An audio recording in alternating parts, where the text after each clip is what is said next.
Totohanan yan. Yan ang talagang goal nila. Ngayon puntahan naman po natin itong inilabas po ng Supreme Court. Nako, ewan ko ba Ate Ira, bakit ba napakalaking kabobohan itong pagkakaintindi nila patungkol po dito sa Supreme Court decision. Eto, puntahan natin si Harry Roque. Kasi etong si Harry Roque, may post. Nakita ko kanina eh. Eto.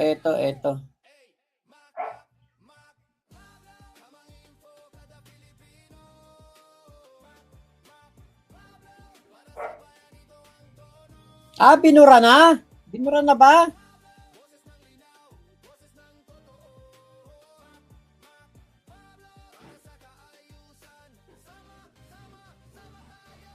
Tignan natin, baka binura na ni eto, andito pa. So, ito po yung post nitong si Harry Roque. Ang sabi niya, walang basbas ng hukuman ang BBM Senate. Mabuhay ang saligang batas, mabuhay ang SC. Tapos sabi pa niya, pahiya lahat ng legal experts kuno na nagsabi na ang BBM Senate unlegal, kangkungan kayo. Ito ako naman sigurado naman ako naintindihan naman ni Harry Roque kung ano ibig sabihin ng desisyon ng Korte Suprema dito po sa inilabas na desisyon. Ibinasura po kinilala yung petisyon. Binasura po yung petisyon mismo. Dahil ito pong tao na nagpetisyon ay wala po siyang legal standing o kumbaga yung direkta siyang naapektuhan. Common sense, sabi ko nga sa inyo, common sense lang naman gamit ko dito. Pero itong si Harry Roque, nag-aral to ng kanyang abogasya. Kaya nga sabi ko, naiintindihan ko na naiintindihan naman yan ni Harry Roque ang desisyon ng Supreme Court. Pero mas pinili po niya na magkalat ng maling impormasyon. Yung kanyang interpretasyon ay pilit na pilit. Diba? Kasi alam naman niya na ang mga DDS ay mga ututo, mga bobo, madaling mapaikot. Kaya po ang banat kagad dito ni Harry Roque, parang nanalo na sila sa etong Kawatano Block. Hindi po sinabi ng Supreme Court na illegal ang Gatchalian Block. Hindi po. Ang sinasabi pong ibinasura yung mismong petisyon. Kapag kasi itong petisyon na ito ay pinagpatuloy, 'di ba? Wala tong bigat eh. Hindi po konektado yung tao doon sa Senado. Etong si Barry Tayam, ibinasura po ng Korte Suprema ang petisyon ni Barry Tayam dahil po sa lack of standing o kawalan ng karapatang magdemanda. Hindi po dahil sa mali ang Gatchalian Block.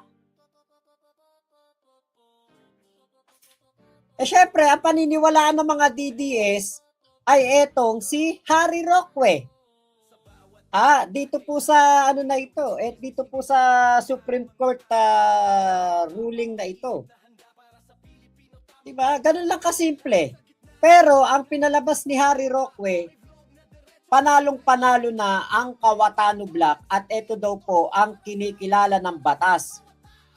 Ito daw po ang kinikilala ng Supreme Court na legal na mayorya ng Senado. Hindi po, mali po. Hindi po talaga. Kaya nga ito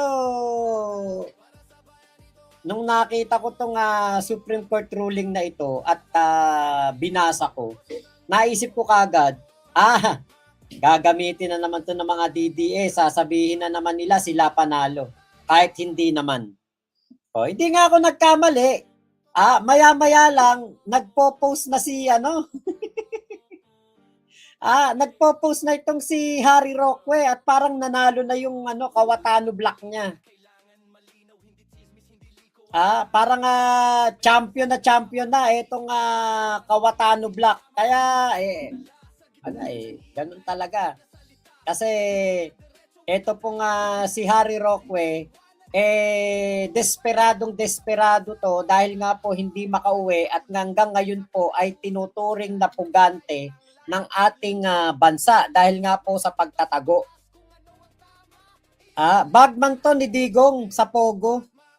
Yan ang bagman ni Digong sa Pogo. Ngayon, ito po kasi ito pong decision na ito, napaka nito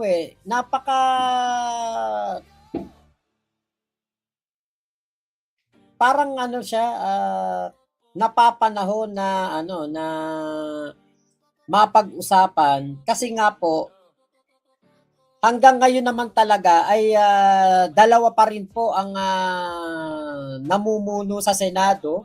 Actually, dapat nga talaga wala naman ng kahati ang ating tunay na Senate President.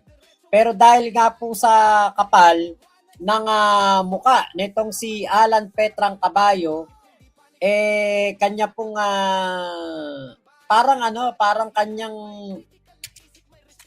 hostage ang Senado sa pag-angkin din po ng pwesto. Inaangkin ni Alan Petrang Caballo kasi nga po etong si Alan Petrang Caballo ay kilalang kilala po na power grabber at kapit tuko. Yan ang kanyang tunay na pag-uugali. Napatunayan na po yan noong siya po ang House Speaker. Alam din naman natin na naiintindihan din yan. Naiintindihan din yan ni Alan Petrang Caballo na mali yung kanyang ginagawa. Pero dahil nga kailangan niya na ito po ay kailangan niya po na na manatili sa pwesto para guluhin po ang Senado. Kaya po lahat ng kanyang pwedeng gawin para manggulo ay gagawin po niya. Kasi yun ang main goal magulo ang impeachment at mawala ang focus ng taong bayan sa impeachment. Ngayon, puntahan po natin itong post naman ni Mayor Vico Sotto. Okay, eto.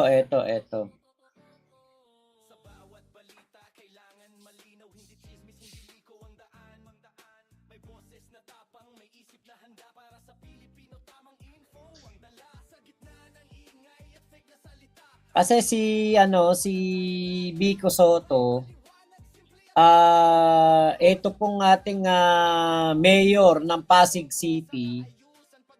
Yan po ay mayor na talagang patas. Saka kita nyo ito sana maging future president natin to. Hindi siya ngayon kasi hindi siya pwedeng kumandidato dahil bata pa. Pero sana in the near future, no, maging presidente natin 'to. Yan ang mga pinapangarap ng mga Pilipino na maging presidente, eh. Si Vico Soto, si Yorme Isko Moreno. Actually, si Emeng Pascual nanggapan na natahimik lang kasi naging congressman. Pero nung mayor yan, noong panahon ng pandemya, lagi ako nanonood ng video niyan. The best yan, ha? Mayor Emeng Pascual. Yan yung mga bata pa na mga mayor o mga LGU leader na pwedeng maging presidente. Pero yung mga katulad